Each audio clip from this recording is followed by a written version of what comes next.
திருவள்ளூர் மாவட்ட செய்திகள்.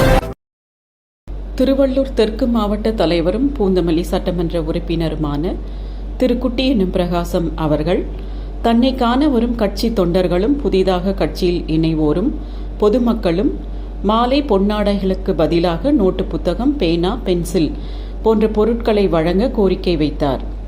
அதன் அடிப்படையில் அவ்வாறு சேர்ந்த கல்வி உபகரணங்களை இன்று அவர் திருவள்ளூர் பெரியகுப்பம் பகுதியில் தான் படித்த TELC பள்ளி மாணவர்களுக்கும் நகராட்சி பள்ளி மாணவர்களுக்கும் வழங்கினார். கல்வி சம்பந்தப்பட்ட அனைத்து உதவிகளையும் பள்ளி மாணவ மாணவியர்களுக்கு செய்வேன் என உறுதியளித்தார். இந்நிகழ்வில் தாவேகா நிர்வாகிகள் ஏராளமானோர் கலந்து கொண்டு சிறப்பித்தனர்.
இது போன்ற செய்திகளை காண எங்கள் சேனலை லைக் பண்ணுங்க, ஷேர் பண்ணுங்க, சப்ஸ்கிரைப் பண்ணுங்க.